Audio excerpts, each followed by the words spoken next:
Guys as promised विद्या wires का detailed review लेके आ गया हूँ आप लोगों के लिए।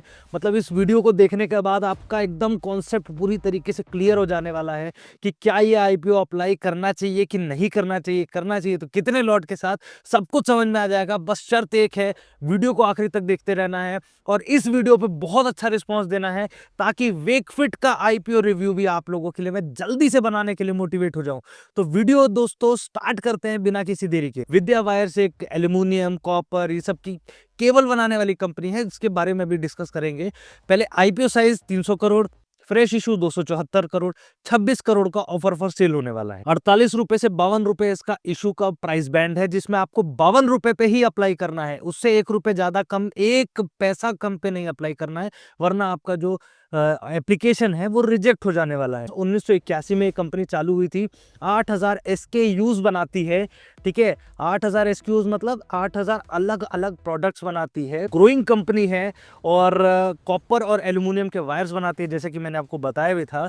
ठीक है, wide range of winding and conductivity products such as precision engineered wires, copper strip, conductor, bus bar वगैरह जो सब स्टेशन वगैरह में लगता है ना। तो अभी एक चीज को समझिएगा कि ये जो जिस इंडस्ट्री में है, ये इंडस्ट्री ग्रोइंग इंडस्ट्री है। पहली चीज ये, अभी ये इंडस्ट्री क्या है, प्रोन है काफी सारी चीजों से, जिसको हम लोग थोड़ा सा इससे भी समझेंगे कि इसका किन किन फैक्टर्स पे डिपेंड करता है कि इसमें एक डाउनटर्न भी आ सकता है। ठीक है, तो सबसे पहले अगर मैं फाइनेंशियल्स की बात कर लेता हूं तो फाइनेंशियली आप देखेंगे तो ये कंपनी 50% फिजिकल 23 से फिजिकल 25 के बीच में 50% रेवेन्यू वाइज ग्रो करी है।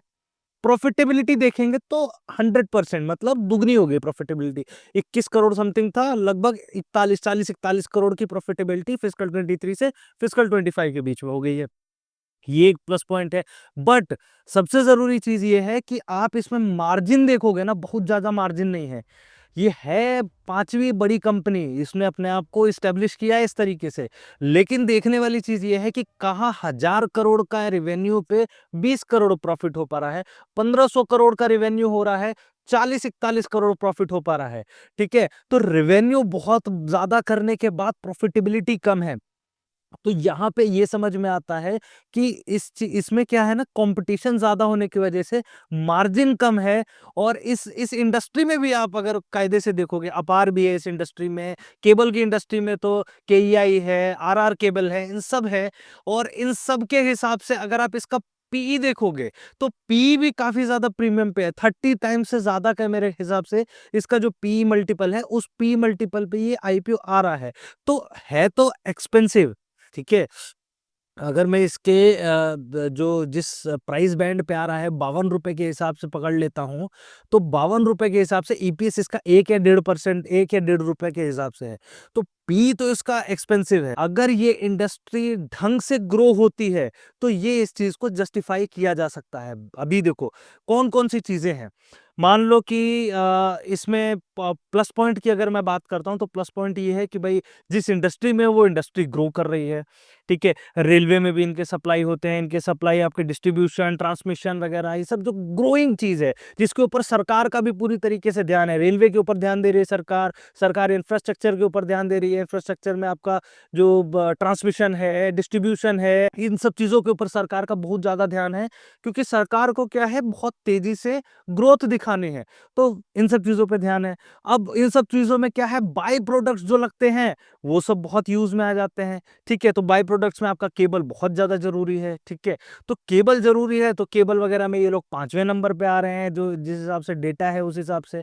तो इनका तो डिमांड बढ़ेगा ही बढ़ेगा। बट अगर कॉपर और एल्यूमिनियम जो इनके जो मेन प्रोडक्ट्स हैं, इन दोनों का जो प्राइस रहता है वो कहाँ है, वो डिपेंड करता है। जैसे आप कॉपर का प्राइस क्या चल रहा है, एल्यूमिनियम का प्राइस क्या चल रहा है, ये वो दुनिया लेवल पे जो वर्ल्ड लेवल है ना, उससे प्राइस डिसाइड होता है। ठीक है, तो वहां पे अगर उसके प्राइस में कुछ ऊपर नीचे हुआ तो इनके प्रॉफिट मार्जिन क्या, रेवेन्यू पे भी असर आ सकता है। ठीक है, उसके बाद अगर इसके डिमांड में कुछ ऊपर नीचे हुआ तो भी इसके प्रॉफिट और रेवेन्यू में बहुत बुरी तरीके से अंतर आ सकता है। ठीक है, कल को भाई, वैसे गवर्नमेंट का तो ऐसा कोई प्लान चेंज होना नहीं चाहिए कि भाई हमको इस चीज पे अब ध्यान नहीं देना है करके, तो उस चीज की तरफ से तो कोई दिक्कत नहीं है। ये दोनों थोड़ा सा मेजर इश्यूज थे जिनकी वजह से थोड़ा सा कॉन्ट्रैक्शन आ सकता है रेवेन्यू और प्रॉफिटेबिलिटी पे। ठीक है, और रेवेन्यू की बात कर ली हमने, सारी चीज़ों की बात कर ली। अब बात करते हैं कि इसको अप्लाई करना है या इससे दूर रहना है, क्या हम लोग का इसमें अप्रोच रहने वाला है। 35% का इसमें आपको रिटेल कोटा है, ठीक है। तो 300 करोड़ का आईपीओ प्राइस है। 35% अगर मैं बोलूंगा तो लगभग 100 करोड़ के आसपास का, 100-102 करोड़ के आसपास का आपका इसमें रिटेल कोटा होने वाला है। एक्वस में 92 करोड़ का रिटेल कोटा है और मीशो में आपका 540 करोड़ का रिटेल कोटा है। तो देखा जाए तो चांसेस आपके मीशो में ज्यादा हैं, उसके बाद आपका विद्या वायर्स में है और लास्ट में आपका कम चांस पड़ेगा आपका एक्वस में।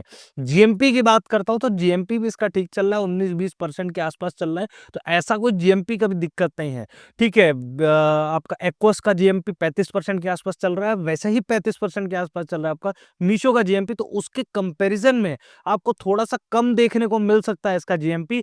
बट ये जरूर है कि इन तीनों ही कंपनियों में, जो तीनों कंपनियां इस समय खुली हुई हैं, प्रॉफिटेबिलिटी यही कंपनी शो कर रही है, उसके हिसाब से इनका 35% है। बाकी दोनों कंपनियां 10-10% पे आ रही हैं रिटेल कोटा लेके, ठीक है। तो मेरा क्या मानना है, मेरा ये मानना है कि इसमें आपको लिस्टिंग गेन भी देखने को मिल सकता है और लॉन्ग टर्म के लिए भी आप इसको अपने पोर्टफोलियो का एक हिस्सा बना सकते हो। बट जरूरी चीज ये है कि जो भी आपको करना है आपके खुद के रिसर्च पे करना है। कोई बाइंग सेलिंग रिकमेंडेशन नहीं है, मैं किसी को बाइंग सेलिंग रिकमेंडेशन नहीं दे रहा हूं। आपको जो भी करना है खुद विचार विचार करना है, खुद फैसला करना है। लेकिन हाँ, मैं ये जरूर बोलूंगा कि आप लोग इसको अपने पोर्टफोलियो का हिस्सा बनाने के बारे में सोच सकते हो। कंपनी अच्छी है, फंडामेंटली भी ठीक कंपनी है, इंडस्ट्री भी ग्रोइंग है, सेक्टर भी ग्रोइंग है, गवर्नमेंट का सबसे बड़ी चीज है ध्यान भी इस सेक्टर के ऊपर है, ठीक है। तो वहां पे भी आपको एक बहुत बड़ा प्लस पॉइंट देखने को मिल जाएगा।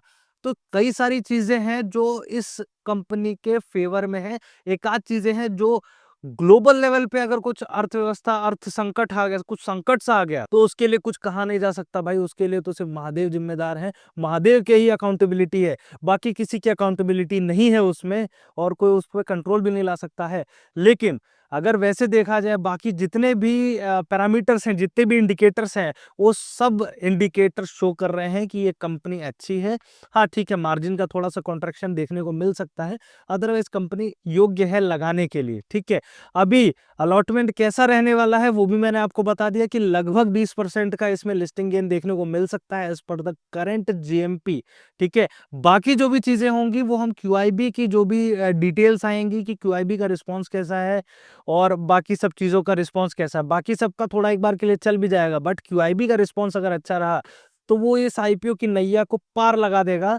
और हम भी चाहेंगे कि अच्छे आईपीओ चलने चाहिए। आप लोग क्या सोचते हो नीचे कमेंट सेक्शन में बताइएगा, और कैसा लगा ये वीडियो वो भी नीचे कमेंट सेक्शन में बताइएगा। ऐसे इंटरेस्टिंग वीडियोस के लिए चैनल को सब्सक्राइब करके बेल आइकन दबा देना है आपको, ताकि कोई भी इस टाइप का इंटरेस्टिंग आईपीओ रिव्यू वीडियो या कोई भी केस स्टडी, कोई भी शेयर मार्केट से रिलेटेड न्यूज आपसे मिस ना होने पाए। तो मिलते हैं दोस्तों अगले वीडियो में, तब तक के लिए नमस्कार, जय हिंद।